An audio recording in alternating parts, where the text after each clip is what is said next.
pessoal, tudo bem com vocês? Hoje nós vamos dar continuidade à nossa aula, entrando agora na parte de geometria. A primeira figura plana que vamos trabalhar são os triângulos, triângulo ou trilátero, que são figuras planas formadas por três ângulos ou três lados, tá bom? Então, todo triângulo ele pode ser classificado de duas maneiras. Ele pode ser classificado de acordo com os lados e pode ser classificado de acordo com os ângulos. Lembrando que o mesmo triângulo pode ser classificado dos dois modos ao mesmo tempo. Por quê? Porque são classificações distintas. Uma classifica de acordo com o tamanho do lado e a outra classifica de acordo com a abertura de cada ângulo, tá bom? Então veja só, quando se classifica de acordo com os lados, um triângulo pode ser equilátero, isósceles ou escaleno. Quando é que um triângulo é considerado equilátero? Quando ele possuir três lados iguais. Quando os três lados desse triângulo forem iguais, a gente pode classificá-lo como um triângulo equilátero. Quando é que um triângulo é considerado isósceles? Quando ele tiver somente dois dos três lados iguais, tá certo? Quando ele tiver dois lados iguais, ele será considerado isósceles. Três lados iguais será considerado equilátero. Agora, se ele possuir os três lados diferentes, ele será considerado um triângulo escaleno, tá bom? Equilátero, três lados iguais, isósceles, dois lados iguais e escaleno, nenhum lado igual. Portanto, três lados diferentes. Essa é a classificação de acordo com o tamanho dos lados de um triângulo. Agora, quando se classifica de acordo com os ângulos, ele pode ser acutângulo, retângulo ou obtusângulo. Quando é que ele é considerado acutângulo? Quando os três ângulos internos dele forem agudos. Agudo quer dizer que é um ângulo menor do que 90 graus. Um ângulo menor do que 90 graus será considerado um triângulo acutângulo. Por exemplo, um triângulo que tem 70, 50 e 60 graus. Então, esse triângulo aí é um triângulo acutângulo, porque os três ângulos internos dele é menor do que 90 graus. Quando é que ele é considerado retângulo? Quando ele possuir um ângulo reto. E o que é um ângulo reto? É um ângulo de 90 graus. Então, aquele triângulo que possuir um ângulo de 90 graus será considerado um triângulo retângulo. Por sua vez, ele será considerado obtusângulo quando ele tiver um ângulo obtuso. O que é um ângulo obtuso? Um ângulo maior do que 90 graus. 100, 102, 108, 170, 165. Então, qualquer valor entre 90 e 180 graus classifica um ângulo como obtuso. Se esse triângulo tiver um ângulo maior do que 90 e menor do que 180, esse triângulo será considerado obtusângulo. Então, eu tenho aqui duas classificações totalmente distintas.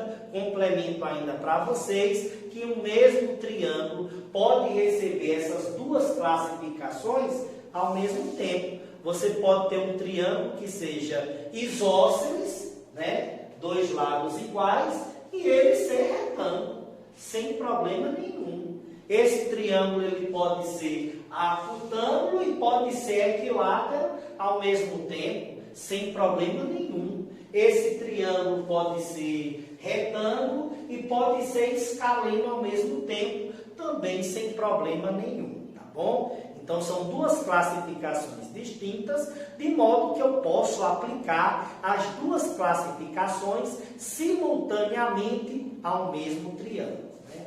Agora, existe uma regra de formação para um triângulo. Não pense que é qualquer triângulo que a gente pode formar, tá bom? Então, existe uma regra para a formação de um triângulo.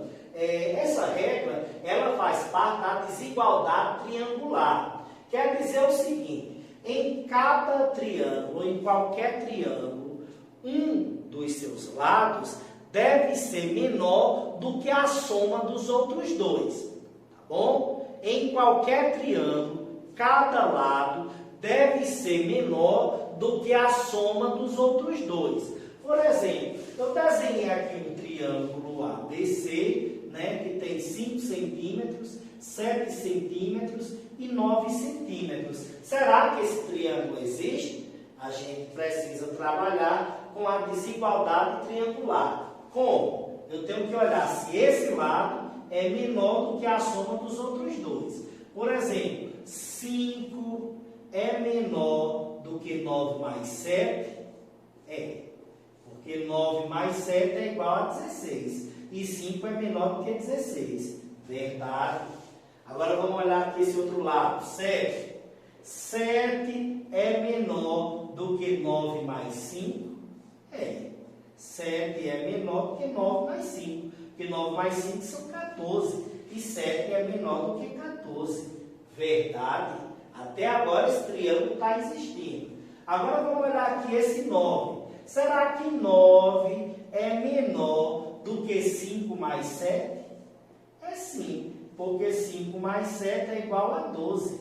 E 9 é menor do que 12. Portanto, esse triângulo existe porque ele atende à desigualdade triangular. E a desigualdade triangular diz que cada lado deve ser menor do que a soma dos outros dois. Por exemplo, se eu pedisse para vocês desenhar aí no caderno de vocês esse triângulo, ele tem 2 centímetros desse lado, ele tem 4 centímetros desse outro lado, né? E ele tem 1 centímetro desse outro lado, tá bom? Então, observe que eu desenhei um triângulo fictício. Está aqui fictício, que eu não sei se existe, né? Então, está aqui um triângulo, vou chamar de A, B e C. Ele tem 2 centímetros de A para B, 4 centímetros de B para C e 1 centímetro de A para C. Será que esse triângulo existe? Para saber se esse triângulo existe, eu deveria aplicar a desigualdade triangular, que diz o seguinte: cada lado deve ser menor do que a soma dos outros dois. Por exemplo, 1 é menor do que 2 mais 4? É. 2 mais 4, 6. 1 é menor do que 6. Verdade. Agora veja, 2. 2 é menor do que 1 mais 4? É. Porque 1 mais 4, 5. 2 é menor do que 5. Agora o 4. 4 é menor do que 1 mais 2? É não. 1 mais 2 é igual a 3. 4 não é menor do que 3. Aqui falhou. Nesse aqui deu certo, mas nesse aqui falhou. Como não atendeu uma das desigualdades triangular, isso quer dizer que esse triângulo simplesmente não existe. Se vocês tentassem, com auxílio de uma régua, desenhar esse triângulo aí no caderno de vocês, com as dimensões 2, 4 e 1 centímetro, com certeza vocês não iriam conseguir, tá bom, pessoal? Eu vou encerrar por aqui, porque durante essa semana vocês estão fazendo algumas atividades avaliativas referente à terceira unidade, então não vou ocupar tanto tempo de vocês, mas que para que a gente não atrase tanto conteúdo, no lugar de ter uma atividade hoje, eu continuei com a minha aula normal, tá bom? Então, boa semana para vocês, boas atividades, tudo de bom e até a nossa próxima aula. Tchau, tchau.